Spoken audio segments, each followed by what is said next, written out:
మరొక అంశం చూద్దాం సార్. నేను మారాను, మీరు మారండి అంటున్నారు తెలంగాణ సీఎం. అంటే పార్టీ ఎమ్మెల్యేలతో సహా ప్రజాప్రతినిధులందరికీ కూడా రిపోర్ట్ కార్డు, మీ అందరి రిపోర్ట్ కార్డు నా దగ్గర ఉంది.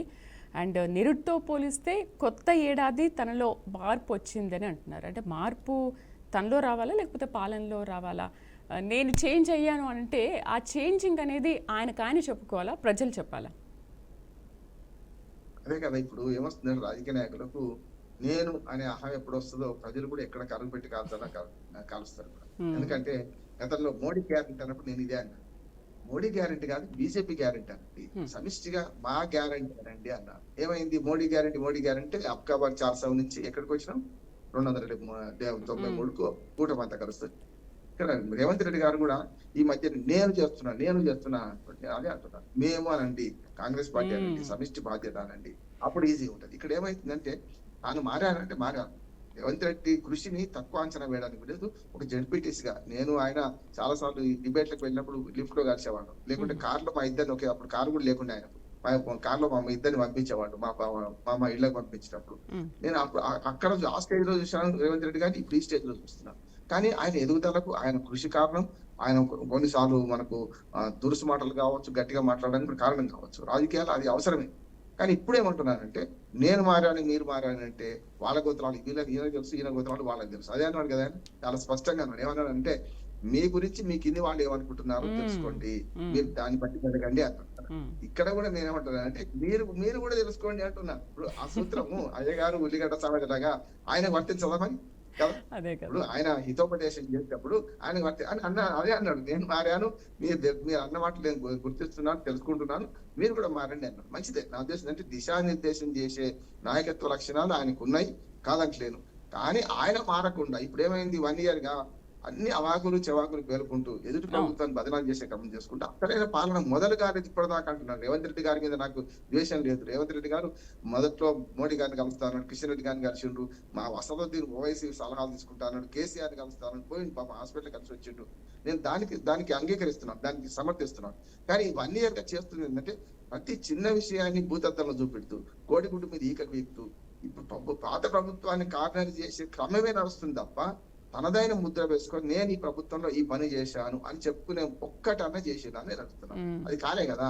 వాళ్ళ హామీలు ఇచ్చిన 6 గ్యారెంటీల్లో ఇంకా శేషభీషణ నడుస్తున్నాయి. రైతు బంధు, రైతు భరోసాగా మారలేదు ఇప్పటిదాకా. 2 వాయిదాలు ఎదురు చూస్తున్నాయి. కనీసం రైతు కూలీలకు 25 డేట్ కూడా పెట్టారు. వాళ్ళు 25 డిసెంబర్ అన్నారు, రైతు కూలీలకు రూపాయి పడలేదు. ఇట్లా చూసుకుంటే వారి పాలనా వైఫల్యాలను కప్పుచడానికే ఇట్లాంటివన్నీ మైండ్ గేమ్ రాజకీయాలు, మనకు డైవర్షన్ పాలిటిక్స్ వస్తున్నాయి నేను అంటున్నాను. అంటే మార్పు అదే అనుకోవచ్చు. ఎందుకంటే రైతు బంధు లేదు, రైతు రుణమాఫీ ఇంకా కరెక్ట్ గా చేయలేదు. అసలు మీరు ఎవరికి రుణమాఫీ ఇస్తున్నారని కేటీఆర్ పదే దాన్ని విమర్శిస్తున్నారు. బీఆర్ఎస్ నేతలు అందరూ కూడా అదే మాట్లాడుతున్నారు. మీరు ఎవరికి రుణమాఫీ ఇస్తున్నారు, అసలు ఎవరికి? అంటే సర్చింగ్ లో మీరు ఎక్కడో ఫెయిల్ అయ్యారు కాబట్టి ఇలా జరుగుతుందని చెప్పేసి పదే బీఆర్ఎస్ ప్రతిపక్షాలు, బీజేపీ కూడా విమర్శిస్తూనే ఉన్నాయి కదా. అంటే ఈ మార్పు అనేది అక్కడే వచ్చింది అనుకోవాలా? మార్పు కాదు. ఇప్పుడు ఏమైందంటే ఒకసారి రాజులు రాజ్యాల్లాగా మధ్యయుగ రాజకీయాలు వస్తున్నాయి. శ్రీగా మధ్యయుగ రాజకీయాలు అంటే జో జీతా ఓ సికందర్ అంట, ఎవడు గెలుస్తాడో వాడు రాదు. ఇప్పుడు ఏమైతుంది, గతంలో రాజుల రాజ్యాలు ఉన్నప్పుడేమో ఒక సామ్రాజ్యాన్ని, ఒక దేశాన్ని లేకుంటే రాజ్యాన్ని సొంతం చేసుకొని వాళ్ళు ఆడవాళ్ళతో సహా సొంతం చేసుకునేవాడు. సమస్య అదే వస్తుంది. అంటే ఆస్తులు కొందరేమో రెండే ఉంటాయి అప్పుడేమో. అయితే వాడిని చంపడమో రాజు, లేకపోతే లొంగ తీసుకోవడము. ఇప్పుడు ఏమైతుంది, మైండ్ గేమ్ రాజకీయాల్లో పాత ప్రభుత్వం మీద విమర్శలు ఎక్కువ పెడుతున్నారు. తాము చేసే తప్పించుకోవడానికి దీన్ని మైండ్ గేమ్ అంటున్నారు. చూడండి, ఇప్పుడు తెలంగాణ వచ్చిన 10-12 సమస్యలు వచ్చినాయి. మన గొర్రెల కుంభకోణం అన్నారు, మేడిగడ్డ కుంగుబాటు అన్నారు, టెలిఫోన్ కుంభకోణం అన్నారు, యాదాద్రి భద్రాద్రి దానిలో అవినీతి అన్నారు. ఒక్కటన్నా ఇప్పుడు ఏడాది నుంచి ఎంత జరిగిందా? ఆఖరికి ఇప్పుడు మొన్న ఇది జరుగుతుంది, మనకు ఈ కార్ రేసు కూడా జరుగుతుంది. అంతకుముందు 2-3 వ్యక్తిగత హననాలు, వ్యక్తిగతంగా విమర్శలు జరిగినాయి. కొండా సురేఖ గారు సమంత గారి లాగా రాజకీయాలకు వచ్చి మొన్న దాకా అల్లు అర్జున్ ఎపిసోడ్ నడిచింది. దానిలో అయినా సరే సమాజానికి పనికొచ్చే విషయం ఉందా? సమాజానికి నిజంగానే వీళ్ళు దీనివల్ల పోని వీళ్ళు అవినీతి పనులు జైలు పోవాలి కదా. ఒక్కరైనా జైలు పోయిందా ఇప్పటిదాకా? ఎవరు పోలే కదా. హైదరా, మూసి ఇవన్నీ ఏవైతున్నాయి అంటే ఒక్క నెల గడవగానే మళ్ళీ ఇంకో దగ్గర పోతే మనమే మాట్లాడుకుంటాం కదా ఆ విషయాలు అన్నిటి గురించి కూడా. ఒక్క నెల దాటలేదు, మళ్ళీ కొత్త ఇష్యూ ఒకటి వస్తుంది.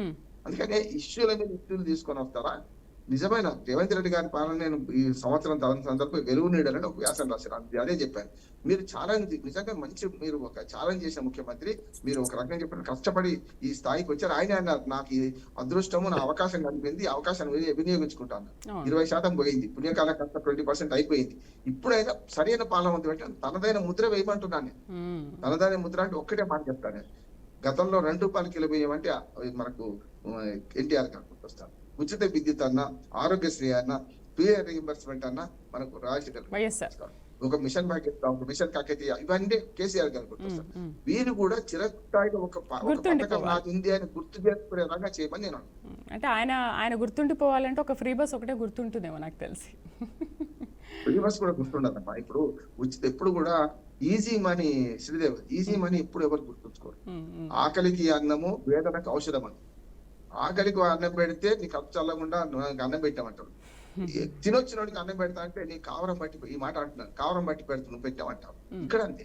ఇప్పుడు ఇక్కడ ఉచిత బస్సు అనేది చాలా మంది వ్యతిరేకించారు, మహిళలు వ్యతిరేకించారు మొదట్లో, తెలుసు కదా మనకంతా కూడా. మాకు ఏమైంది కానీ ఇప్పుడు వాళ్ళు అనుభవిస్తున్నారు. ఉదాహరణకు నాకు ఆ సంగతి క్యాంపెయిన్ చేశారని చెప్తున్నా. చాలా మంది టీచర్లు మాకెందుకు ఇది అన్నారు, కానీ వాళ్ళు టీచర్లు ఏమంటారంటే దూరంగా రోజు ప్రయాణం చేసేవాళ్ళు, 50-60 కిలోమీటర్లు ప్రయాణం చేసేవాళ్ళు. ఎక్కువ ట్రైన్ లో అయితే, బస్సులో అయితే బస్సులో అయితే 50-60 కిలోమీటర్లు వేస్తారు. నెలకు ఒక 3,000 మిగులుతున్నాయి, ₹100 రోజు మిగులుతున్నాయి అక్కడ ఉంటున్నారు. అది ఇప్పుడు అవకాశం. ఒక్కసారి ఉచితం అలవాటు చేసినాక తీసేయమనంటే తీసేయగలుగుతారు. అందుకని ఉచితాలు అలవాటు చేయడం ఈజీ, తీసేయడం కష్టం. అట్లాగే ప్రత్యక్ష పన్నులు తీసేయడం ఈజీ, కానీ వసూలు చేయడం కష్టం. అందుకని పరోక్ష పన్నుల మీద ఆధారపడతాను. ఇట్లాంటి వేరే దగ్గర నుంచి చేసే ప్రయత్నం చేస్తున్నాను. అయితే సార్, వచ్చే ఈ 100 రోజుల స్థానిక సంస్థల ఎన్నికల్లో ఈ ప్రభావం ఏమైనా చూపించవచ్చు అంటారు? ఎందుకంటే మేము క్లీన్ స్వీప్ చేస్తామంటున్నారు కదా.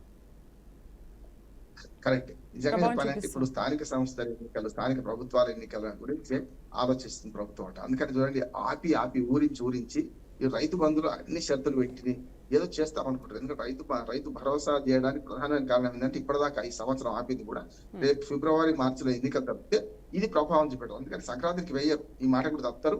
గ్యారంటీ ఫిబ్రవరి మొదటి వారంలో ఆ ప్రాంతంలో రిలీజ్ అవుతుండే, కొంత రిలీజ్ అవుతుండే, కొంత ఆగుతుంటది. కానీ వీళ్ళ పథకాల అమల్లో నేను ఏమంటున్నానంటే, నిజంగా చేయదలుచుకున్న పథకాలు ఉంటే అందరికీ చేయండి. ఇక్కడ ఏమవుతుందంటే కొంత సీలింగ్ పెడితే, లేకపోతే ఎప్పుడైతే కంట్రోల్ పెడతారో బ్లాక్ తప్పనిసరి ఉంటుంది. మీరు 5 ఎకరాలకు 10 ఎకరాలకు పరిమితి చేయండి, అందరికి ఇచ్చేయండి. సమస్య ఉంది. ఒక గుట్టలు, రాళ్ళు, లేకపోతే రియల్ ఎస్టేట్ చేసిన భూములు తీసేసి ఆడ వ్యవసాయం అవుతుందా లేదా చూసిన అనుకోండి. ఇప్పుడు చాలా కష్టం. మెట్ట భూములు తెలంగాణ ఎక్కువ, పత్తి పంట వేసిండ్రు, పత్తి పంట అయిపోయింది. ఇప్పుడు అక్కడ భూమిలో పంట ఉండదు కదా, ఎవరికి ఇస్తారు? అంటే విధి విధానాలు ఖరారు చేసే క్రమంలోనే అనేక అక్రమాలు జరుగుతాయి, అనేక లంచాలు మారుతాయి. వ్యవసాయ అధికారులకు లంచాలు ఇవ్వాల్సి వస్తుంది, రైతులు మళ్ళీ మొదలుకు వస్తారు. కానీ పంచాయతీ ఎన్నికలు దృష్టిలో పెట్టుకొని ఈ 2 వ్యవసాయ కూలీలకు ₹12,000 పథకం, అట్లాగే రైతు భరోసాను కొంతవరకన్నా నెరవేర్చాలని అనుకుంటున్నాను. దానికోసం ఎన్నికల కోసమే చేస్తారు. ఎన్నికల్లో ఎవరు స్వీప్ చేస్తారు అనేది ఈ కాలం తెలుస్తుంది, ప్రజలు తెలుస్తారు.